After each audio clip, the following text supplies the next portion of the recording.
오늘 우리에게 주시는 하나님의 말씀은 요한복음 11장 33절에서 44절의 말씀입니다. 우리 본문을 다 같이 교독하도록 하겠습니다. 예수께서 그가 우는 것과 또 함께 온 유대인들이 우는 것을 보시고 심령에 비통히 여기시고 불쌍히 여기사 이르시되 그를 어디 두었느냐 이르되 주여 와서 보옵소서 하니 예수께서 눈물을 흘리시더라. 예 유대인들이 말하되 보라 그를 얼마나 사랑하셨는가 하며 그중 어떤 이는 말하되 맹인의 눈을 뜨게 한 이 사람이 그 사람은 죽지 않게 할 수 없었더냐 하더라. 이에 예수께서 다시 속으로 비통히 여기시며 무덤에 가시니 무덤이 구리라 돌로 막았거늘 예수께서 이르시되 돌을 옮겨 놓으라 하시니 그 죽은 자의 누이 마르다가 이르되 주여 죽은 지가 나흘이 되었음에 벌써 냄새가 나나이다. 예수께서 이르시되 내 말이 내가 믿으면 하나님의 영광을 보리라 하지 아니하였느냐 하시니 돌을 옮겨 놓으니 예수께서 눈을 들어 우러러보시고 이르시되 아버지여 내 말을 들으신 것을 감사하나이다. 항상 내 말을 들으시는 줄을 내가 알았나이다. 그러나 이 말씀하옵는 것은 둘러선 무리를 위함이니 곧 아버지께서 나를 보내신 것을 그들로 믿게 하려 함이니이다. 이 말씀을 하시고 큰 소리로 나사로야 나오라 부르시니 죽은 자가 수족을 배로 동인 채로 나오는데 그 얼굴은 수건에 쌓였더라. 예수께서 이르시되 풀어놓아 다니게 하라 하시니라. 아멘. 오늘은 그대를 위해 우신다라는 제목으로 박주연 목사님께서 하나님 말씀을 증거해 주십니다. 반갑습니다. 우리는 지난 주일에 부활주일을 맞이했습니다. 맞죠? 부활주일 아침에 주님께서 저에게 이렇게 말씀하시는 것만 같았습니다. 새롭게 살아보아라. 내가 굳었던 땅 위에 새싹이 돋게 하지 않았느냐? 메마른 가지 위에 새순이 나게 하고 꽃이 피게 하지 않았느냐? 내가 내 사랑하는 아들 예수를 다시 살리지 않았느냐? 그러니 너희도 다시 새롭게 살아보아라 라고 하는 이 마음이 제 안에 있었습니다. 사랑하는 청년들, 지난 주일에 우리는 성찬을 통하여서 조금 전에도 기도하였고 또 찬양하였고 연약한 우리를 받아주시는 하나님의 그 은혜를 누렸습니다. 부활의 생명이신 주님께서 연약한 나를 받아주시고 나와 함께하길 원하시는 그 마음을 우리가 누릴 수 있었습니다. 그 부활의 감격을, 그 은혜를 사랑하는 청년들 여러분 삶의 자리에서 누리고 계신가요? 우리는 이 땅에서의 삶이 때로는 힘이 들 때마다, 버거울 때마다 우리를 외면하지 않으시고 우리를 안아주시는, 우리의 있는 모습 그대로를 받아주시는 주님께로 달려나아갑니다. 이 땅에서 삶은요, 기쁨과 행복도 있지만 때로는 아픔과 고통도 있습니다. 그래서 우리 예수님의 그 눈물이 이 세상 곳곳에 흐르고 있습니다. 그렇다고 마냥 우리가 슬퍼만 하지 않아도 됩니다. 왜냐하면 이 세상을 창조하시고 보시기에 힘이 좋았더라 하신 창조의 그 기쁨이 또 여전히 우리 삶의 곳곳에서 아름답게 빛나고 있기 때문입니다. 이 두 개가 함께하고 있어요. 우리 주님의 눈물이 우리 아프고 상한 그 삶의 자리 가운데 주님의 눈물이 흐르고요. 또 창조주신 하나님의 그 창조의 기쁨이 우리 삶에, 우리 이 세상 가운데 아름답게 펼쳐지고 있다라고 하는 거예요. 한 이야기를 들려드리고 싶어요. 한국에 있는 춘천 아시는지 모르겠어요. 춘천에서 도장을 파는 한 분의 이야기를 여러분들이 들려주고 싶어요. 이분은 태어날 때부터 발이 불편했다고 합니다. 그럼에도 어렵게 마련한 일터에서 성실하게 일하며 사셨는데 어느 날 화재가 나서 그 일터에서 화재가 나서 그만 손까지 다 녹아내리고 말았다고 해요. 발도 불편하신데 손가락이 형체만 남았으니 그분의 마음 가운데 얼마나 큰 절망의 마음이 들었겠어요. 그렇지 않았겠습니까? 절망 가운데 있던 그를 일으켜 세워준 이들은 바로 가족이었습니다. 아직 손길을 필요로 하는 아이들을 생각하며 힘들었지만 그는 다시 일어섰습니다. 그렇게 열심히 살아가던 어느 날 그의 사정을 누구보다 잘 아시던 목사님이 그분을 찾아갔습니다. 그는 찾아오신 목사님을 반가워하며 우리 딸이 이제 중학교 2학년이 되었노라고, 그 딸이 학교에서 장학금을 받아왔노라고 기쁘게 얘기했습니다. 그는 그 장학금 봉투를 하루 종일 매만지며 하나님께 감사하고 또 감사하고 딸에게 고마워하다가 딸이 이제 학교에서 돌아왔을 거 아니겠어요? 돌아온 딸에게 하루 종일 매만졌던 그 봉투를 다시 내밀고 이렇게 말했다고 합니다. 하루 종일 아빠가 고마워하며 만졌단다. 아빠 마음속에 이보다 더 큰 은혜가 채워졌으니 이제 너가 가지렴. 그동안 사고 싶은 것도 많았을 테니 마음대로 써도 된단다. 다음 날 학교에서 선생님께 전화가 왔더랍니다. 아버지, 따님이 장학금으로 받은 돈을 도로 가지고 왔어요. 자기보다 더 어려운 아이에게 전해달라고 하면서 가지고 왔어요. 그 이야기를 하는데 형체만 남은 손으로 도장을 파면서도 그분의 얼굴에 누구보다도 밝았다고 합니다. 추위를 겪어본 사람만이 따뜻함을 안다고 해요. 그 가정에 드리웠던 절망은요, 아버지와 딸의 마음을 통해 희망의 꽃이 피어나게 된 것이에요. 그리고 오늘 말씀에도 보니 죽음과 절망의 자리에서 생명의 꽃을 피우시는 한 분이 등장함을 우리는 볼 수 있습니다. 오늘 말씀을 통해서 우리의 마음을 아시는 주님께 더 가까이 나아가길 원하고요, 또 주님께서 흘리시는 그 눈물은 나를 향하신, 오늘을 살아가는 우리 청년들을 향한 그 사랑의 눈물임을 기억함으로 나아가는 이 예배가 되길 원합니다. 아멘. 오늘의 본문의 사건은요, 어디에서 일어난 사건이냐면 베다니에서 일어난 사건이에요. 들어보셨나요? 베다니. 우리 예수님은 복음서의 말씀 가운데 인자는 머리 둘 곳이 없다라고 하셨는데 이상하게도 이 베다니에서만큼은 편히 쉬셨습니다. 좀 이상해요. 머리 둘 곳이 없으셨던 우리 예수님이 이 베다니에서는 쉬셨어요. 이 베다니에는 누가 있었냐면 주님의 말씀을 온 몸으로 온 마음으로 듣는 마리아가 있었고요, 또 사랑으로 섬기는 마르다가 있었고, 또 주님께 사랑하시는 나사로가 있었습니다. 베다니에서 예수님은 즐겁게 말씀을 전하셨고 또 기쁘게 식사하시고 웃으시며 쉼을 누리셨습니다. 베다니는 주님의 친구들이 있는 곳이었고요, 주님이 언제 어떠한 모습으로 가시더라도 환영을 받으시고 쉴 수 있으신 그곳이었습니다. 베다니가 이런 곳이었어요. 온전히 받아주시는 것은 우리 예수님의 방식이신데, 그렇잖아요? 그런데 우리 예수님이 이 베다니에서는 온전한 받아들임을 경험하셨습니다. 우리의 모습도 한번 보셨으면 좋겠어요. 우리는 예수님을 어떻게 대하는가?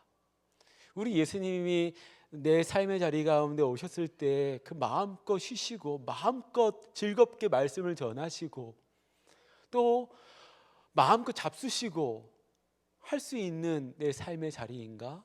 한번 보셨으면 좋겠어요. 나는 예수님께 내 온 마음과 온 몸을 다해 예수님을 가까이 하려고 하는가를 한번 돌아보셨으면 좋겠어요. 그러한 베다니에서 주님이 사랑하시는 나사로가 죽음을 앞둘 만큼의 큰 병이 들었습니다. 1절에서는 어떻게 말씀하시냐면 병자라고 말하고 있고요. 2절에서는 병든 나사로라고 말씀하고 있어요. 그리고 3절에서는 예수님께 이러한 소식을 전했는데 사랑하시는 자가 병들었나이다 했습니다. 지금 주님께서 계시는 곳은, 나사로가 있는 곳은 그 감람산 동편의 그 베단이었는데, 우리 예수님께서 계시던 곳은, 우리가 지금 11장의 말씀을 지금 찬찬히 한번 보고 있는데요, 11장 조금만 위로 올라가면은 11장 하반부에 세례 요한이 세례 주던 곳에 예수님께서 계셨다고 합니다. 그 곳이 어떤 곳이었냐면 요한복음 1장 28절 말씀 가운데 베다니라고 말씀하고 있어요. 또 다른 이름의 베다니예요. 지금 예수님께서 나사로가 죽었던 이 소식을 들은 곳은 세례 요한이 세례를 베풀던 베다니였어요. 거듭남이 있고 또 그 가운데 구주 예수 그리스도를 모시는 세례가 베풀던 그 베다니에 예수님께서 계셨고, 또 나사로는 어디에 있었냐면 지금 죽음을 앞둔 그 자리, 큰 병에 걸려 절망과 어쩌면 죽음을 바로 앞둔 그 베다니에 있었다고요. 이 베다니에 저 베다니까지, 우리 예수님께서 계셨던 세례 요한이 세례 베풀던 그 베다니에서 나사로가 있었던 그 베다니까지 거리는 20마일 정도, 하루길 정도 되는 거리였습니다. 우리 예수님은 나사로가 아프다는 소식을 들었건만 바로 가시지 않으셨고요, 이틀을 그 자리에 더 머무셨습니다. 그리고 나사로가 죽은 나흘, 즉 4일째 되는 날 그곳에 도착하셨습니다. 다른 베다니에서 이 베다니까지 나흘째 도착하셨습니다. 되짚어 보시면 예수님께서는 나사로가 병들었다는 소식을 전해 들은 그날 나사로가 죽었습니다. 마르다와 마리아 자매가 예수님께 사람을 보내는 그날 나사로는 위중했어도 살아 있었거든요. 그런데 사람이, 예수님께 소식을 전하는 그 사람이 가는 그 하루길 동안 나사로는 죽었습니다. 그리고 예수님께서 그 세례 요한이 세례를 베풀던 그 베다니에 이틀을 더 유하셨죠. 머무셨죠. 그리고 예수님께서는 나사로가 죽은 그 베다니, 나사로와 마르다 자매가 있는 그 집이 있는 베다니에 하루길을 걸어가셨습니다. 이해되시죠? 이렇게 4일이라는 시간이 지났습니다.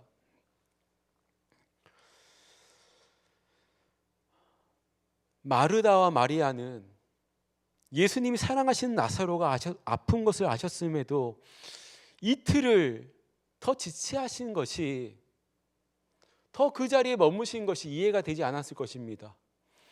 왜 바로 오시지 않았을까? 지체하신 그 이틀 때문에 다 끝나버린 것만 같은 그런 마음이 들었을 겁니다. 그렇지 않았겠어요? 사랑하는 여러분, 하나님께서도 우리에게 이러한 이틀, 이러한 나흘, 이러한 시간을 우리 가운데 허락하실 때가 있습니다. 지금 당장 주님께서 도와주셔야 하는데, 지금 당장 내가 학업을 준비하고 아니면 다른 직장을 준비하고 다른 무언가를 준비하는데 주님께 당장 도와주셔야 하는데 아무 일도 하지 않는 듯이 그렇게 느껴질 때가 있습니다. 그러한 이틀, 그러한 사흘이 우리 가운데도 있습니다. 지금 상황이 안 좋아지고 있는데 주님, 내 손에 힘이 지금 점점 빠져가고 있습니다. 힘이 없습니다.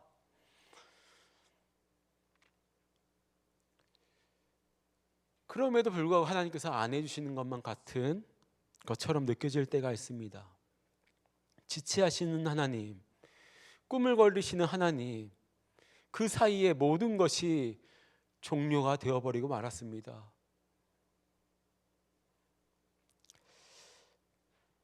사랑하는 청년들, 우리 이런 경험 해보신 적 있으신가요?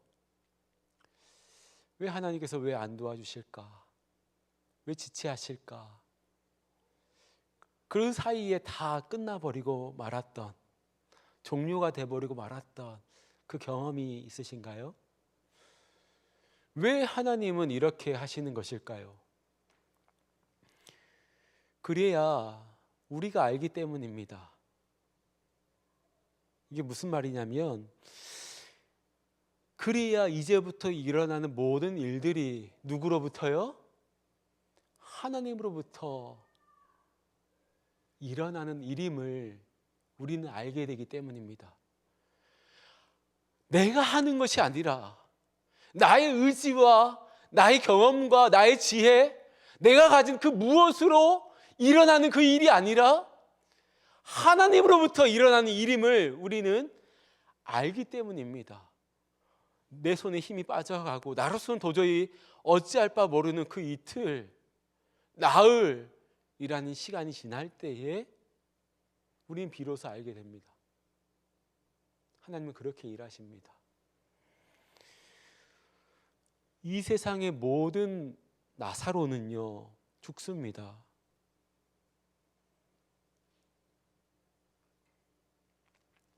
주께서 사랑하시는 자도, 하나님이 도우시는 자도, 또 하나님을 모르는 자도 모두 다 죽음 앞에 서게 되어 있습니다. 예외가 없어요. 누구도 예외가 없습니다. 우리가 이 사실을 깨닫게 될 때요, 우리는 죽음 앞에 서는 존재이구나 라고 하는 사실을 깨닫게 될 때 우리는 하나님 앞에, 주님 앞에 나아갈 수밖에 없는 존재임을 우리는 그렇게 고백하면 나아갈 수밖에 없어요.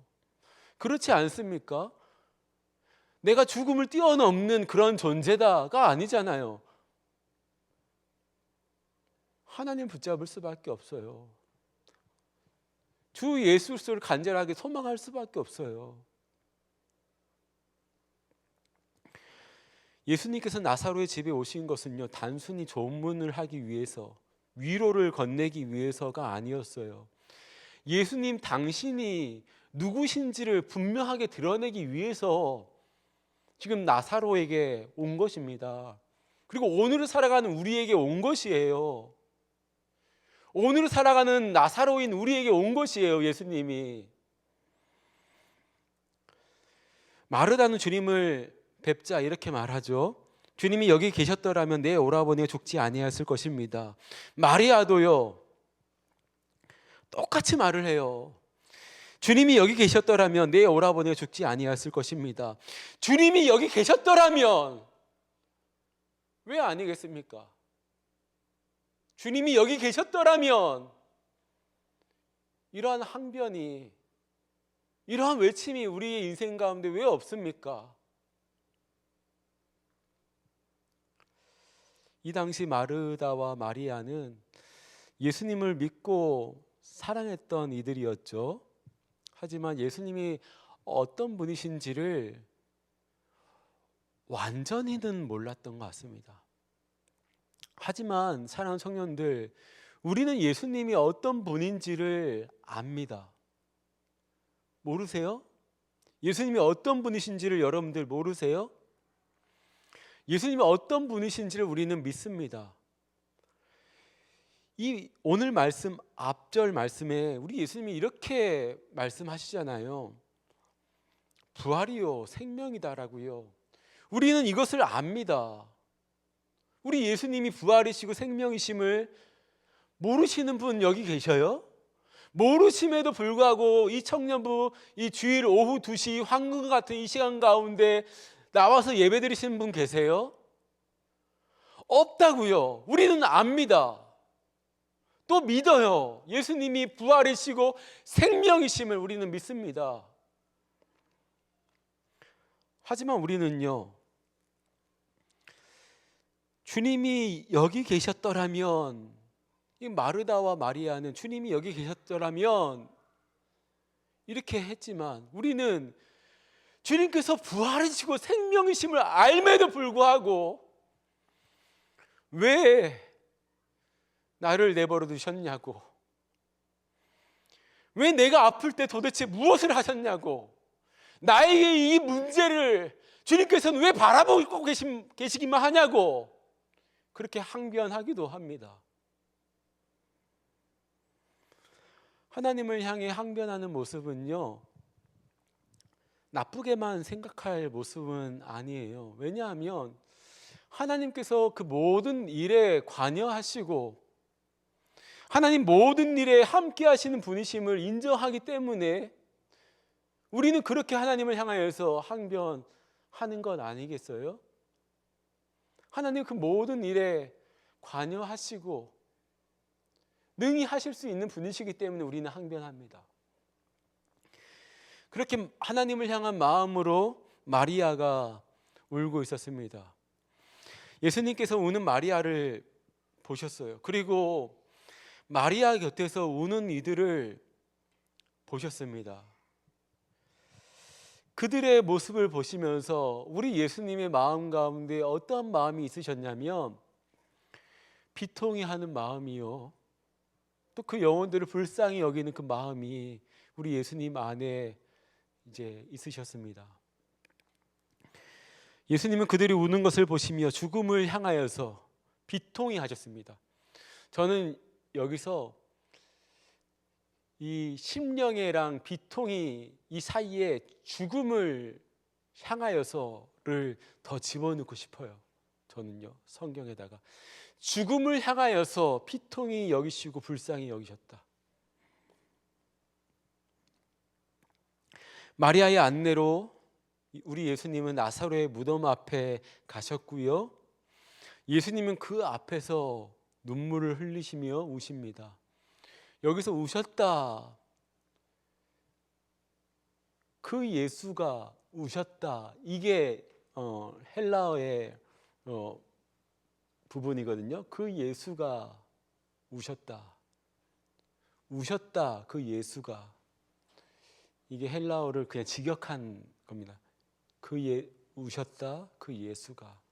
여기서 우셨다는 것은 조용히 울었다 라고 하는 이런 의미가 여기 있어요. 조용히 우셨다. 조용히 눈물 흘리시는 하나님의 아들 상상이 되세요? 그 옆에서 흐느끼며 조용히 우시는 하나님의 아들. 우리 예수님은 왜 눈물을 흘리시고 계신 것일까요? 우리가 생각했을 때, 예수님이 그만큼 나사로를 사랑하셨구나.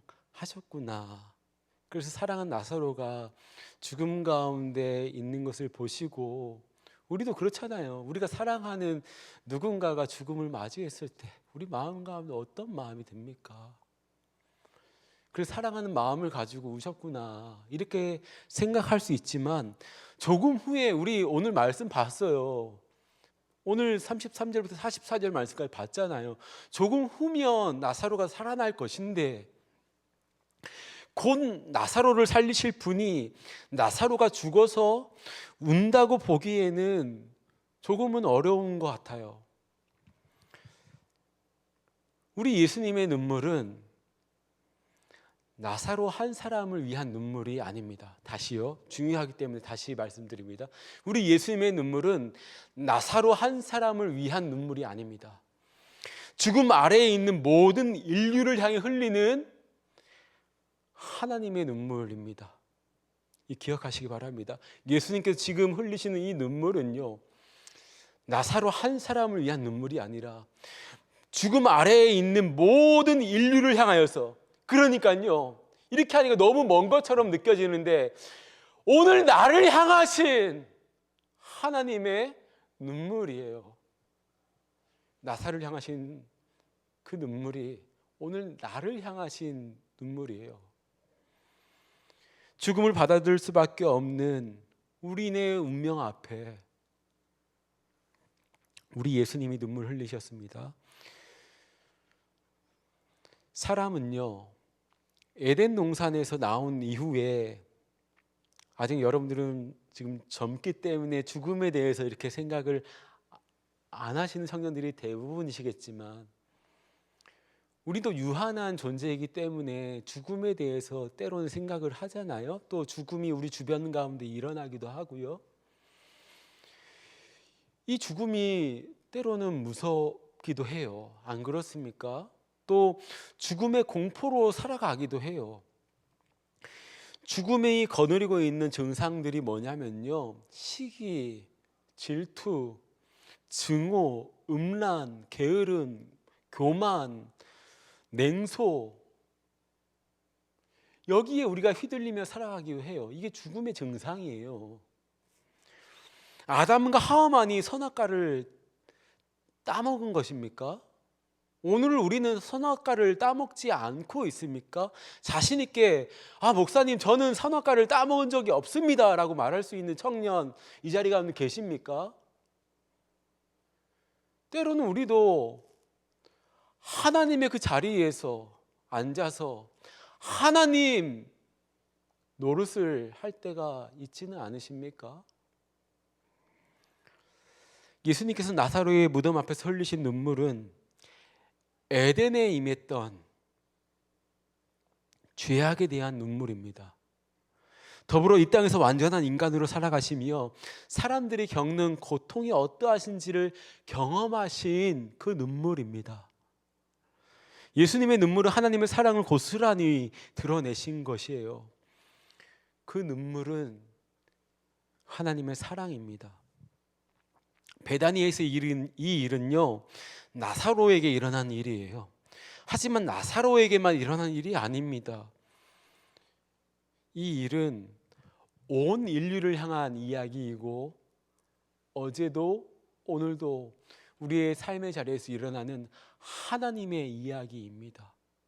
이 사실을 믿으시길 바랍니다. 사랑하는 여러분, 그날 베다니에서 우셨던 우리 예수님은 지금도 우리를 위해서 울고 계십니다. 우리가 무너질 때, 우리가 버티지 못하고 주저앉아 있을 때 주님 왜 여기 계시지 않으셨습니까? 왜 지금이 아닙니까? 라고 묻는 그 자리에서 우리 주님은 우리를 향하여서 눈물을 흘리시고 계십니다. 그러나 그 눈물은요, 끝이 아니라 시작이고요, 그 눈물은 포기가 아니라 회복입니다. 그리고 그 눈물은 생명으로 향하는 사랑입니다. 오늘 우리 주님의 그 시선 바라보길 원합니다. 주님의 눈물 바라보길 원합니다. 그리고 그 눈물 속에 담긴 나를 향한 주님의 그 사랑을 여러분들 바라보시길 원합니다. 우리가 아프고 힘이 들 때요, 내 마음을 알아주는 그 사람과 눈이라도 마주치면 울컥하는 마음이 들어요. 나를 응원하는 이와 눈이 마주치면 내가 너무도 힘이 들었는데 나를 응원하는 이와 눈이 마주치면 그가 고개라도 끄덕여주면 우리는 눈물이 납니다. 사랑하는 청년들, 기도할 때 눈물이 나는 이유는 나를 너무도 잘 아시는 하나님과 눈을 마주하고 있기 때문입니다. 날 알아주시는 분과 눈을 마주하니 눈물이 나는 것입니다. 우리는 부족한 사람을 사랑하는 부족한 사람들입니다. 우리는 연약한 사람을 섬기는 연약한 사람들입니다.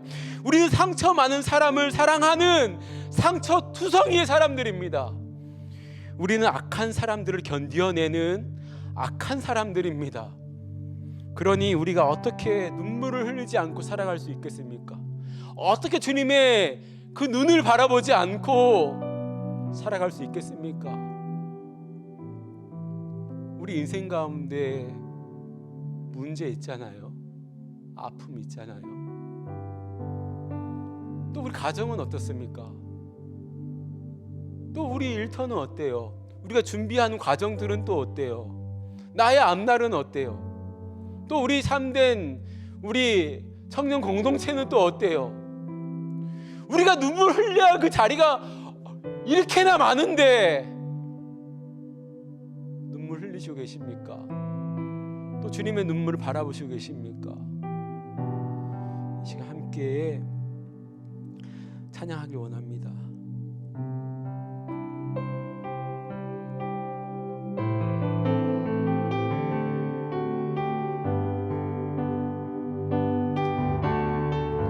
이 세상 가장 아름다운 순종의 눈물,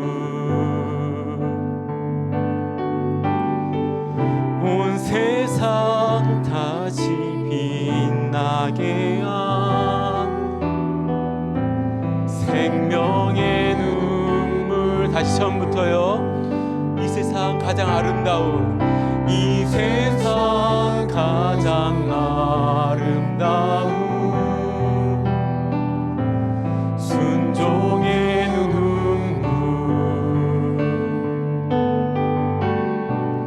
온 세상 다시 빛나게 한 생명의 눈물.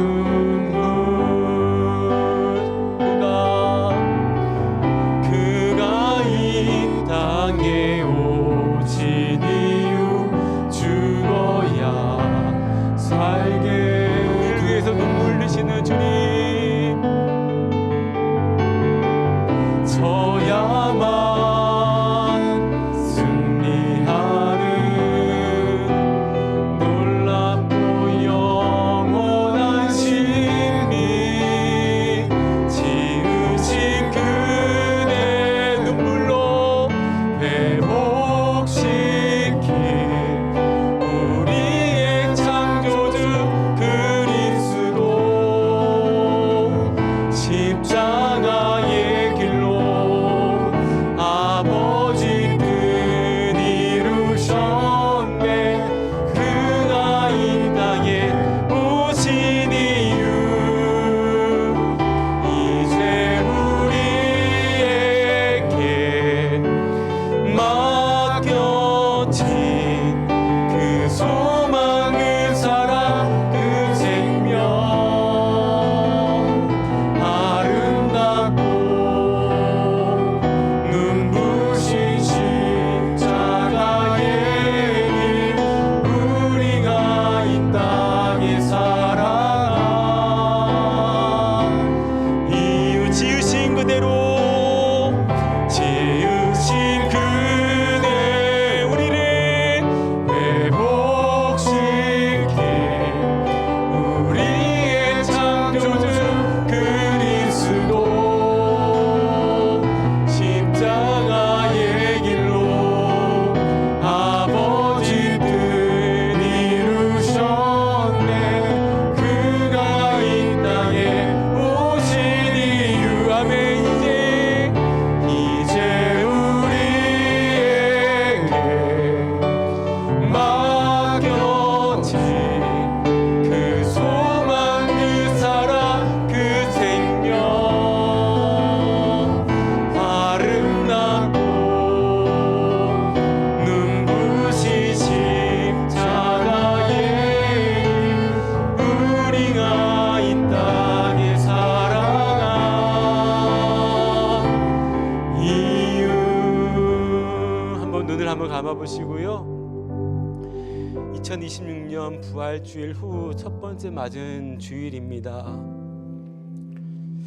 우리를 바라보시며 조용히 울고 계신 주님이 지금 우리 곁에 계십니다.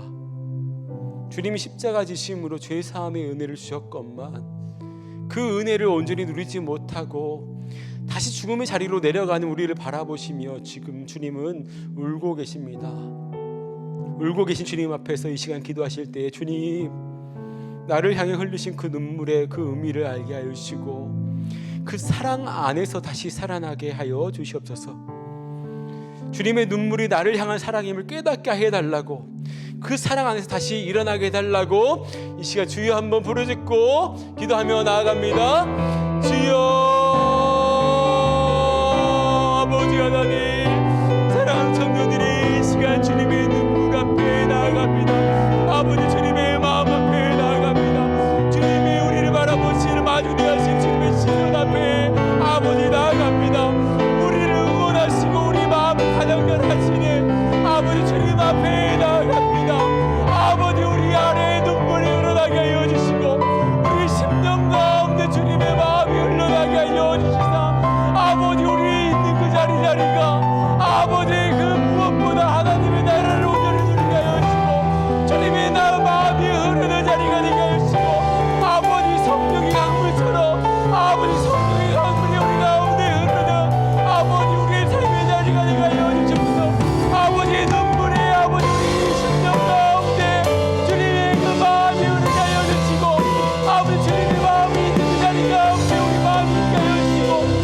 우리 가운데 우리의 눈물이 있게 하여 주시옵소서.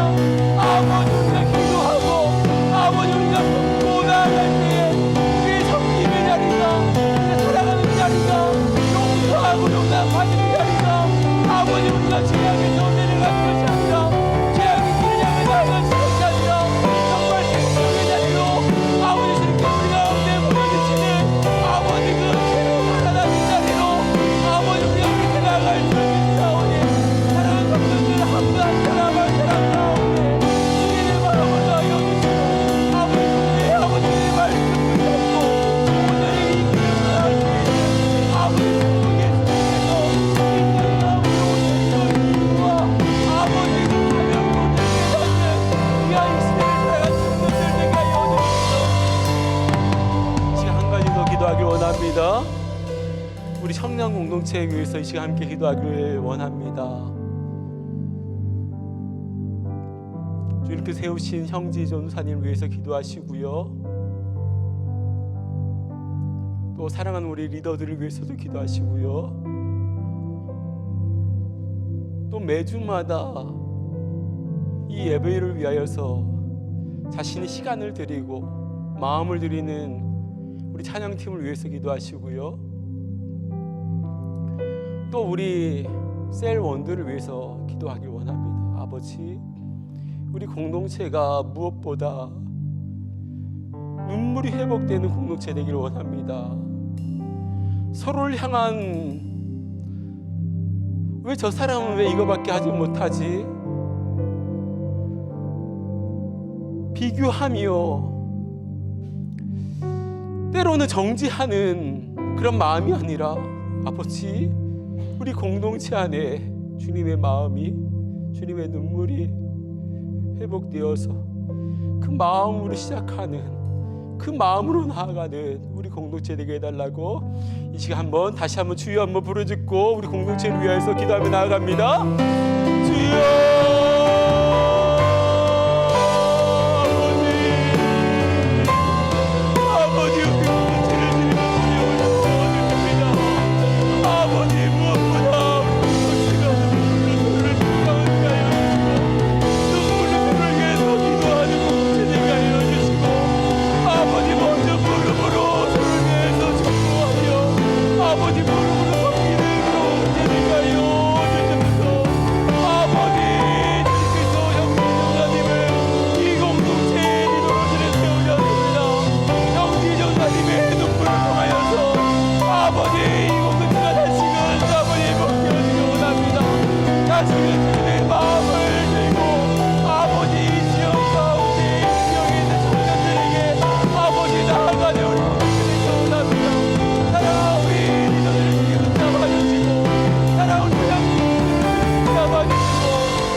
사랑하는 아버지 하나님, 오늘도 우리를 향해서 눈물 흘리시는 주님의 마음 깨닫게 하시니 감사합니다. 주님, 우리는 너무도 연약하여서 당장 우리 눈앞에 보이는 삶의 무게 앞에, 그 문제 앞에 쉽게 무너지고 때로는 주님을 향하여서 항변하기도 하는 우리의 모습이 있음을 봅니다. 하오나 아버지 하나님, 지금 우리 인생 가운데 있는 이틀, 나흘, 그 중에도 주님께서는 함께 계셨고 함께 아파하시며 우시는 하나님의 아들 예수이신 봅니다. 하나님의 아들 예수가 우리를 위해서 우시오니 아버지, 우리가 주님의 그 마음 있는 그 자리를 살피게 하여 주시고, 아버지, 우리가 다시금 회복되게 하여 주시고, 아버지, 다시금 우리에게 부활의 생명의 능력으로, 부활의 증인으로 살아갈 수 있는 은혜 더하여 주시옵소서. 그리하여서 예수님의 눈물이 있는 그 자리에 아버지 그 자리를 향하여서 주님의 마음으로 주님의 눈물로 나아가게 하여 주시고 우리가 있는 그 자리마다 주님의 그 눈물 꽃이 피어지고 생명의 꽃이 피어지고 평화의 꽃이 피어지는 그 자리가 되게 하여 주시옵소서. 사랑하는 청년 공동체를 주님의 손에 올려드립니다. 아버지, 우리 공동체 먼저 주님의 이 마음이 회복되게 하여 주시고 주님의 이 눈물로 기도하는 그러한 공동체 되게 하여 주시옵소서. 우리가 어떤 화려하고 어떤 많은 일을 하기보다 먼저 눈물로 주님의 마음을 살피게 하여 주시고 내 내면을 살피게 하여 주시고 그 마음으로 우리 삶을 다하여서 주님을 기쁘시게 하는 생명의 공동체, 우리 참된 청년부 공동체 되게 하여 주시옵소서. 감사드리오며 우리 주님 예수 그리스도의 이름으로 기도드리옵나이다. 아멘.